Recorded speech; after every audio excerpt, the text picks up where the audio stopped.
Like most of the segregated South, during the Civil Rights era, African Americans faced racial discrimination in Biloxi, Mississippi, which included segregated beaches. These beaches became the battleground for the first civil rights protest in Mississippi when Dr. Gilbert Mason took the responsibility to organize protests that became known as the Biloxi Beach Wade-Ins. He made Biloxi school system to open schools to all races in the 1968 federal court ruling, opening the beaches to all citizens. Slavery technically ended in the South on January 1st, 1863, with the Emancipation Proclamation, but African Americans were not really free. In 1896, the Plessy v. Ferguson decision led to the separate but equal, which separated African Americans from their Caucasian counterparts in public facilities. Separate but equal turned into a racial caste system called Jim Crow laws, which did not allow interracial marriage and ordered business owners and public institutions to keep their black and white clientele separated. There were separate water fountains, restaurants, and schools. Biloxi, Mississippi was no different than the rest of the South in its enforcement of Jim Crow laws. However, Jim Crow justice also gave property owners more rights by law than the actual laws. In Biloxi, residential houses were placed across the street from the Biloxi beach. These houses were handed down from generation to generation by affluent white property owners. These property owners felt that the property and the beach across the street from their property belonged to their families. They felt that they had the right to decide who could access their family beachfront. By law, African Americans were allowed on the beach. However, the people in Biloxi did not follow that law. Officers would not allow African Americans on the beach because the homeowners in front of the beach called it their private property. Some of the South was changing. 1954, Brown v. Board of Education. 1955, Rosa Parks and the Montgomery bus boycott. 1957, Little Rock 9. Although the civil rights movement was in full force in many different parts of the segregated South, the movement had not yet made its way to the stubborn state of Mississippi.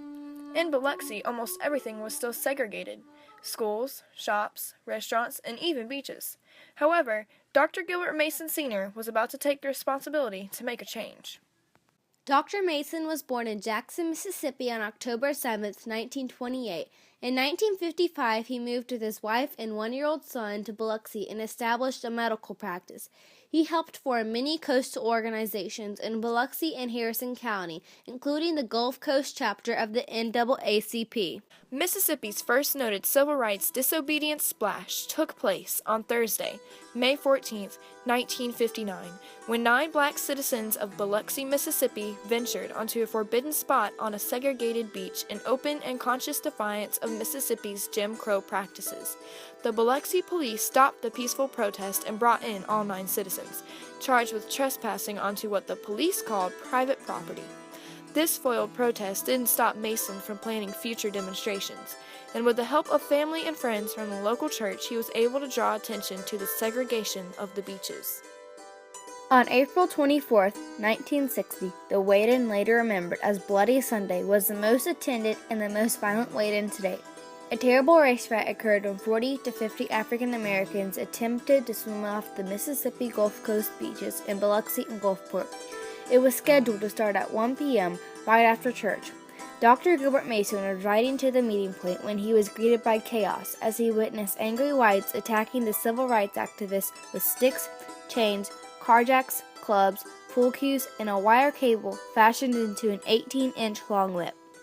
Ethel Rainey Clay was a 17-year-old high school student when she helped bring change to Biloxi in 1960.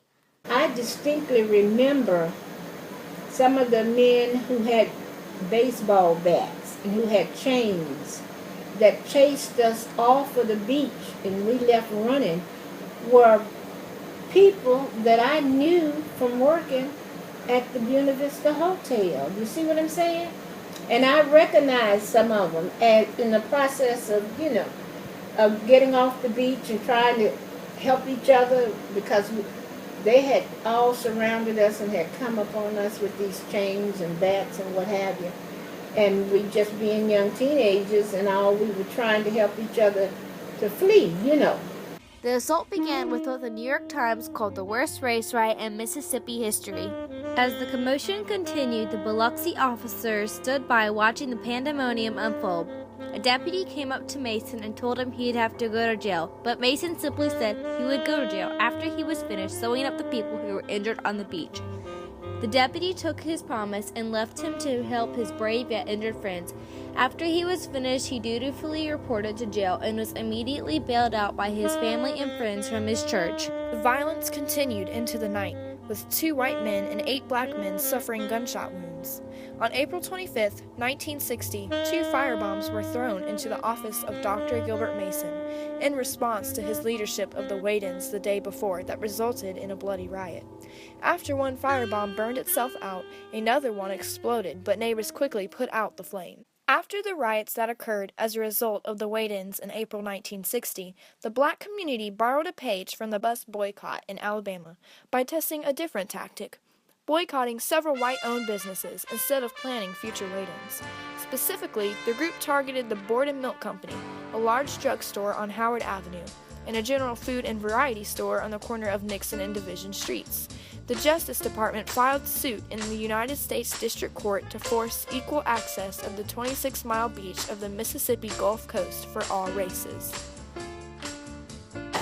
I thought we had every right and privilege as the next person to go there, for the simple reason we were paying the same amount of taxes as others were paying. You know, we weren't exempt from paying seawall taxes or city taxes or anything else. So yes, I thought we had a right to be there. During the same time, Dr. Mason and wife Natalie petitioned at the Biloxi School Board on behalf of their son Gilbert Jr.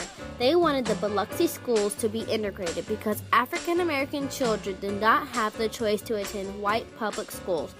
White public schools received more state funds, offered better education, and more classes such as art, music, and physical education. Violence in their peaceful protests didn't stop them from planning another Wade-In. Little did they know this would be the final Wade-In before everything changed. June 18, 1963 was the original date for the last Wade-In. On June 12, 1963, Medgar Evers was assassinated in his driveway in Jackson, Mississippi. Because of Evers' death, the Wade-In was rescheduled to be June 24, 1963. The beachgoers placed a double row of black flags on the beach in his honor. Dr. Gilbert Mason and Dr. Felix Dunn of Gulfport led the protesters to the beach.